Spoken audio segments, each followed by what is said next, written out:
जय हिंद दोस्तों। तो स्वागत करते हैं एक बार फिर से आपके अपने भाई के YouTube channel IAS my target पे। तो दोस्तों हर दिन की भांति जो है आज भी लाए हैं आप लोगों के बीच प्रश्न का एनालिसिस करेंगे, ठीक ना। तो देखिए ये जो सेशन चल रहा है अभी सिविल सर्विस प्री में जो 2025 में अब की बार जो हाल ही में एग्जाम 25 मई को हुआ, उनमें जो प्रश्न पूछे थे उन्हीं का हम एनालिसिस कर रहे हैं। तो पर डे का टारगेट है 5 प्रश्न का, ठीक ना। तो 5 प्रश्न को टारगेट करना है, यानी कि 5 प्रश्न को कवर करके उसके बाद अपना स्टडी जो जो भी स्टडी कर रहे हैं। अभी तो हम फिलहाल पॉलिटिकल साइंस का स्टडी कर रहे हैं, क्योंकि हम अपना ऑप्शनल जो सब्जेक्ट यही रखेंगे, ठीक ना। तो इसलिए अभी हम इनका स्टडी कर रहे हैं। तो आप लोगों को पहले भी बताएं, जैसे ही मतलब PYQ एनालिसिस ख़त्म होंगे तो आप लोगों के बीच जो है हम अपना नोट्स एनालिसिस करेंगे। और इस दृष्टि से जो है अभी हालांकि नोट्स तैयार कर रहे हैं, तो जैसे नोट्स एनालिसिस करेंगे तो एनालिसिस के दरमियान हमारा जो है नोट्स मजबूत भी हो जाएंगे, ठीक है। तो इसलिए अभी तैयार ही कर रहे हैं। तो चलिए अभी हम बात करेंगे प्री में जो पूछा था GS पेपर। तो GS पेपर का लगभग हम कितना 4-5 वीडियो तो लगभग पोस्ट कर ही दिए थे। तो आप लोगों को बता दें कि आज हम जीरोक्स भी निकालें। तो प्रश्न संख्या हम 30 तक कवर कर लिए थे। तो आज प्रश्न संख्या 31 से प्रारंभ करेंगे। तो देखिए इस पेज में जो है 1 2 3 प्रश्न है और तीनों बहुत ही बड़ा बड़ा प्रश्न है, क्योंकि इसमें समय बहुत लगेंगे। इसलिए आज का सेशन जो रहेगा मात्र इन्हीं 3 प्रश्नों पे रहेंगे, ठीक ना। तो चलिए वीडियो को प्रारंभ करते हैं। तो आपके स्क्रीन पे प्रश्न संख्या 31 दिख रहे होंगे। तो देखिए प्रश्न संख्या 31 क्या कह रहे हैं। प्रश्न संख्या 31 कह रहे हैं कि निम्नलिखित कथनों पर विचार कीजिए। कथन पहला कह रहा है कि अध्ययनों से सूचित होता है कि सीमेंट उद्योग से उत्सर्जित कार्बन डाइऑक्साइड का वैश्विक कार्बन उत्सर्जन में उसके 5% से अधिक का योगदान है। तो अब कथन पे थोड़ा विश्लेषण करते हैं। देखिए ये जो बातें कहें एग्जामिनर ने जो प्रश्न पूछे थे प्रश्न संख्या 31 के माध्यम से, इसमें कथन 1 में जो इन्होंने बातें कहे कि अध्ययनों से ये सूचित होता है कि सीमेंट उद्योग से उत्सर्जित कार्बन डाइऑक्साइड का वैश्विक कार्बन उत्सर्जन में उसके 5% से अधिक का योगदान रहता है। ये बातें बिल्कुल सही कहा कथन 1 में। अब कैसे सही कहा कि सीमेंट उद्योग जो है वास्तव में वैश्विक कार्बन डाइऑक्साइड उत्सर्जन में एक महत्वपूर्ण योगदान करता है, और 5% से अधिक का आंकड़ा लगभग रख सकते हैं। तो 5% से अधिक का आंकड़ा आमतौर पर स्वीकार किया जाता है। तो मुख्य रूप से यह चूना पत्थर यानी कि कैल्शियम कार्बोहाइड्रेट, ठीक ना, सॉरी कार्बोहाइड्रेट नहीं होगा, कार्बोनेट होगा, ठीक ना इसे, हाँ। तो कैल्शियम कार्बोनेट, सीधी सी बात, चूना पत्थर जानिए। तो चूना पत्थर के जो ये कैल्शियम कार्बोनेट होते हैं, चूना पत्थर के कैल्सिनेशन से जो उत्पन्न होता है CO2 के निकलने और ईंधन जलाने से होता है। इसीलिए ये बात जो कहे हैं इसमें कथन 1 बिल्कुल सही बात है, ठीक है। अब वही कथन 2 की बात करें तो देखिए कथन 2 कह रहे हैं सीमेंट का निर्माण करते समय चूना पत्थर में सिलिका युक्त मृतिका मिलाई जाती है। मृतिका का मतलब मिट्टी होते हैं, ठीक ना, मृतिका मिट्टी होते हैं। इस मृतिका से आप थोड़ा आप लोग कंफ्यूज मत होइएगा। तो चलिए अभी इनको समझते हैं। तो देखिए सीमेंट का निर्माण करते समय जो है चूना पत्थर में सिलिका युक्त मृतिका मिलाई जाती है। ये भी बात बिल्कुल सही है। जब सीमेंट का निर्माण किया जाता है तो उसमें थोड़ा सिलिका युक्त मिट्टी मिलाई जाती है। तो ये भी बिल्कुल सही है। तो देखिए सीमेंट के निर्माण में मुख्य रूप से कच्चा माल चूना पत्थर यानी कि कैल्शियम कार्बोनेट और मिट्टी कौन, जिसमें कि सिलिका, एल्युमिनियम और आयरन ऑक्साइड होता है। ऐसा नहीं कि कोनो मिट्टी जिसमें ये सारे तत्व विद्यमान रहते हैं उनका यूज करता है। तो सिलिका युक्त मिट्टी को जो है चूना पत्थर के साथ मिलाया जाता है, तब जाकर के सीमेंट का निर्माण होता है। ये बिल्कुल सही कहा है। वही कथन 3 का है कि सीमेंट निर्माण हेतु क्लिंकर उत्पादन के दौरान चूना पत्थर और चूना में बदल जाता है। तो ये भी बात बिल्कुल सही है। देखिए सीमेंट के निर्माण में जो है सीमेंट की निर्माण की जो प्रक्रिया होती है उसमें विशेष रूप से क्लिंकर उत्पादन के दौरान जो है चूना पत्थर यानी कि CaCO3 को अत्यधिक उच्च तापमान पर गर्म किया जाता है, और इस प्रक्रिया को जो है कैल्सिनेशन कहते हैं, ठीक है। जिसके परिणाम स्वरूप चूना पत्थर कैल्शियम ऑक्साइड CaO, जिसे आमतौर पर चूना कहा जाता है, और कार्बन डाइऑक्साइड CO2 में भी घटित हो जाता है, ठीक है।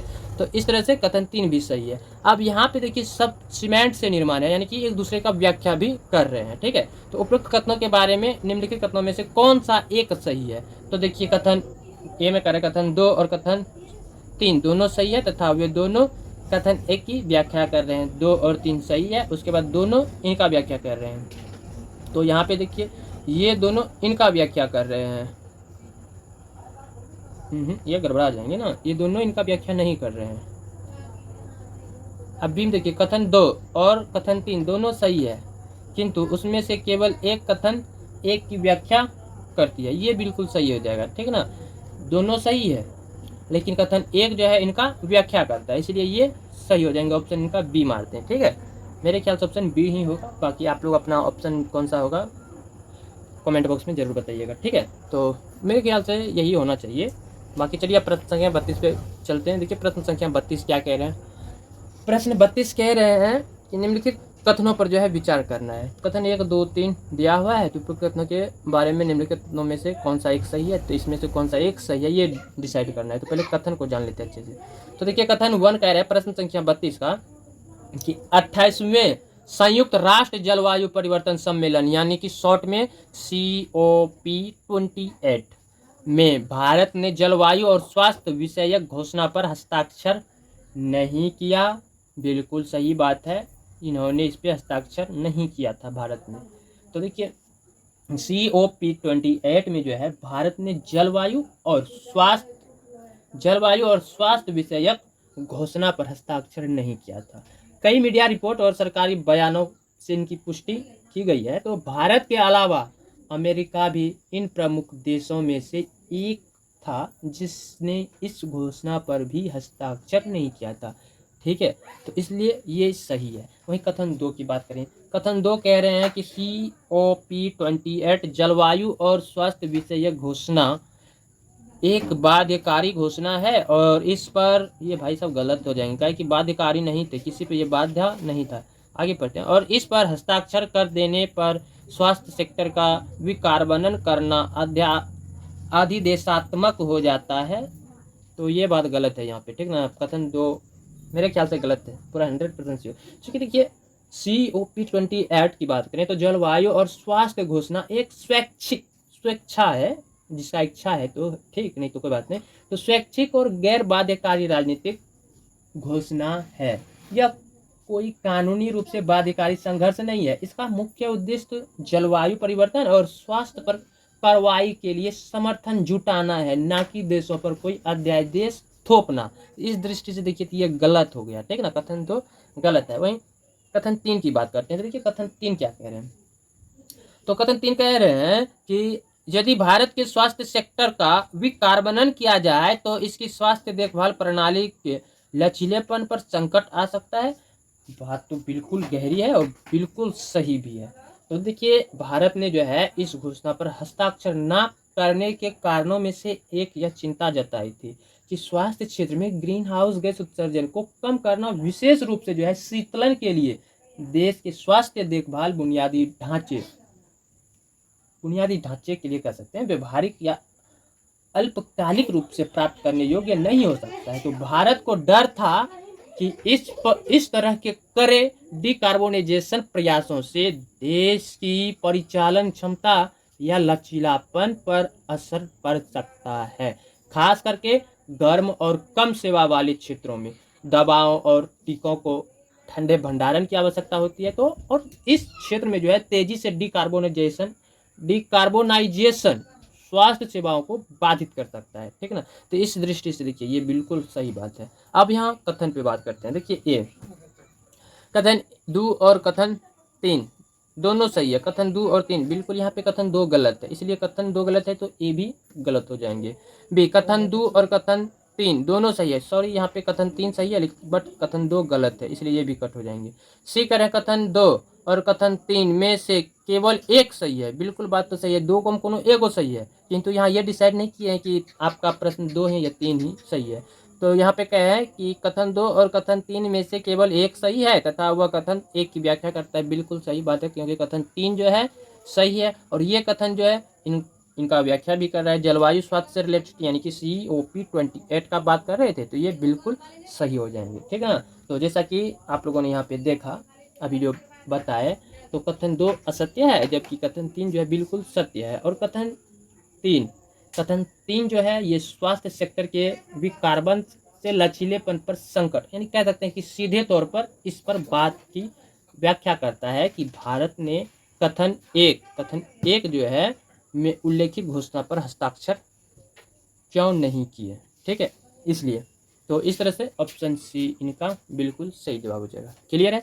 प्रश्न थोड़ा बहुत ही लंबा है और बहुत ही जबरदस्त भी पूछे हैं। उसी प्रकार के प्रश्न संख्या 33 क्या कह रहे हैं, देखिए प्रश्न संख्या 33 कह रहे हैं कि निम्नलिखित कथनों पर विचार करना है। इसमें भी 1 2 3 कथन दिया हुआ है और आगे कह रहे हैं कि उपरोक्त कथनों के बारे में निम्नलिखित में से कौन सा एक सही है। ठीक है, और कथन यहाँ दिया हुआ है। तो चलिए पहले कथन को समझते हैं।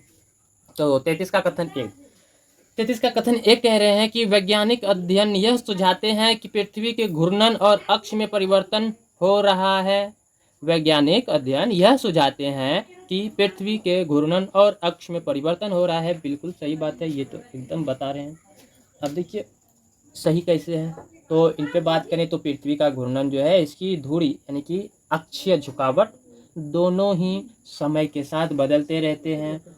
यह परिवर्तन प्राकृतिक कारणों जैसे चंद्रमा हो गया और सूर्य के गुरुत्वाकर्षण खिंचाव, जैसे कि मिलनकोविच कहते हैं ना, मिलनकोविच चक्र, ठीक है, मिलनकोविच चक्र के रूप में जाना जाता है। तो पृथ्वी के अंदर द्रव्यमान का पुनर्वितरण जैसे कोर की गतिविधियों और पिघलने वाले ध्रुवीय बर्फ और महासागरीय धाराओं के कारण होता है। तो हाल ही के अध्ययनों से मानव जनित गतिविधियों, विशेष रूप से बात करें तो बड़े पैमाने पर भूजल के निष्कर्षण को भी इस परिवर्तन में एक योगदानकर्ता के रूप में पहचाना गया है। तो इसलिए ये सही है। वहीं कथन 2 की बात करते हैं। तो कथन 2 कह रहे हैं कि सौर संघफूरों यानी कि फ्लेयर्स और उससे संबंध कृटि द्रव्यमान निष्कासनों ने पृथ्वी के सबसे बाहरी वायुमंडल पर विशाल ऊर्जा राशि की बौछार कर दी है। तो कथन एक बार फिर से पढ़ना होगा हमको लगता है।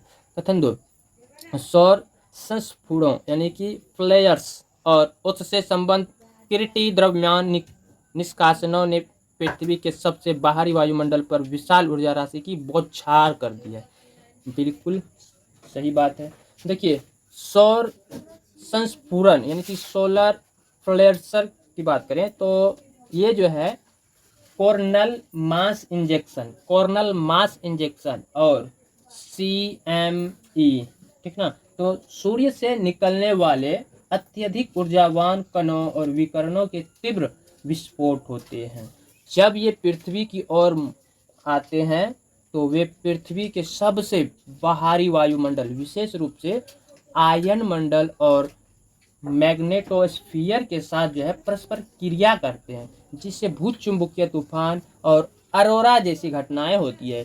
तो वे ऊपरी वायुमंडल को गर्म कर सकते हैं और उपग्रहों व संचार प्रणालियों को प्रभावित कर सकता है, ठीक ना। तो इस दृष्टि से ये कथन 2 आपका कथन 2 सही हो जाएगा। वही कथन 3 की बात करते हैं। जैसे जैसे पृथ्वी का ध्रुवीय हिम पिघलता है, जल की प्रवृत्ति विषुवत वृत्त की ओर जाने की होती है। जैसे जैसे पृथ्वी का ध्रुवीय हिम पिघलता है, जल की प्रवृत्ति विषुवत वृत्त की ओर जाने की होती है। बिल्कुल सही बात है ये भी। तो देखिए ये सही किस तरह से है। पृथ्वी का जो घूर्णन जड़त्व के सिद्धांत पर आधारित है। तो जब ध्रुवीय बर्फ पिघलता है तो पानी ठोस अवस्था से तरल अवस्था में बदल जाता है और गुरुत्वाकर्षण के कारण जो है ये ध्रुवीय क्षेत्रों से भूमध्य रेखा की ओर फैलता है। क्योंकि पृथ्वी भूमध्य रेखा पर थोड़ी उभड़ी हुई है, तो यह जो है द्रव्यमान का पुनर्वितरण है। तो द्रव्यमान घूर्णन अक्ष के करीब से दूर चला जाता है। जैसे एक घूमते हुए नर्तक अपनी बाहों को फैलाता है तो उसकी घूमने की गति धीमी हो जाती है, ठीक उसी तरह पृथ्वी पर द्रव्यमान का भूमध्य रेखा की ओर बढ़ना पृथ्वी के घूर्णन को धीमा कर देता है और इसके अक्षीय झुकाव को प्रभावित कर सकता है। तो इस दृष्टि से ये सही है। तब उपरोक्त कथनों के बारे में निम्नलिखित में से कौन सा एक सही है। तो कथन 2 और कथन 3 दोनों सही है तथा वे दोनों कथन एक की व्याख्या करते हैं। तो ये देखिए कथन 2 और 3 सही तो है, लेकिन ये कथन 1 की व्याख्या नहीं करता है। वहीं कथन 2 और कथन 3 दोनों सही है, किंतु उनमें से केवल एक कथन 1 की व्याख्या करती है। बिल्कुल इनमें से एक व्याख्या करती है, ठीक है। तो देखिए यह विकल्प सही है। कथन 2 और कथन 3 दोनों सही है, लेकिन कथन 2 जो है ध्रुवीय बर्फ पिघलने से द्रव्यमान का पुनर्वितरण, सीधे तौर पर कहें तो पृथ्वी के घूर्णन और अक्ष में परिवर्तन का एक ज्ञात ज्ञात कारण है। ठीक है, तो इसी प्रकार हम बात करें कथन 1 की व्याख्या करता है। तो जबकि कथन 2 सौर फ्लेयर्स और CME इंजेक्शन जो है पृथ्वी के वायुमंडल को प्रभावित करते हैं, तो वे पृथ्वी के घूर्णन या अक्ष में परिवर्तन के प्राथमिक कारण नहीं है। इसलिए ऑप्शन बी ही इनका सही जवाब हो जाएगा। क्लियर है। आज का प्रश्न थोड़ा लंबा लंबा था, इसलिए इसमें ज़्यादातर समय ले लिए, लगभग मात्र 3 प्रश्न थे। तो मेरे ख्याल से लगभग आप लोगों का 15 मिनट तो लिए होंगे, 15-16 मिनट। तो कल हम बात करेंगे 1 2 3 4 प्रश्न। कल भी हम 4 प्रश्न को ही कवर करेंगे, कि ये भी चारों प्रश्न थोड़ा लंबा लंबा है। ठीक है, तो इसमें थोड़ा हमको टाइम लगेंगे। जो प्रश्न लंबा लंबा रहते हैं, मतलब बड़ा बड़ा रहते हैं, तो उसमें थोड़ा टाइमिंग लगाते हैं समझने में, फिर आंसर ढूंढने में बहुत सारा टाइम लग जाता है। ठीक है, तो इसलिए कल भी हम 4 प्रश्न को ही कवर करेंगे। तो आज का सेशन कैसा रहा कमेंट बॉक्स में जरूर बताइएगा। यदि कहीं गलती हुए हैं तो भी बताइएगा, ताकि सुधारने का प्रयास करें। इसी की वजह से तो आप लोगों के बीच हम ये वीडियो पोस्ट कर रहे हैं। ठीक है, क्योंकि हम भी एक स्टूडेंट ही हैं आप लोगों की तरह, बस अपना तैयारी आप लोगों के सामने कर रहे हैं। ठीक है, तो चलिए फिर कल मिलते हैं इसी टॉपिक के साथ। ठीक है, तो आप भी अपना स्टडी कीजिए, हम भी अपना स्टडी करते हैं। फिर कल का टारगेट 5 प्रश्न का कवर करेंगे। आज तो 3 ही किए, कल भी लगभग 4 करेंगे, बाकी नेक्स्ट डे देखा जाएगा। ठीक है, तो तब तक के लिए जय हिंद, जय Bharat, love you, bye bye, good night. Thumbs up करके जाइएगा प्लीज़।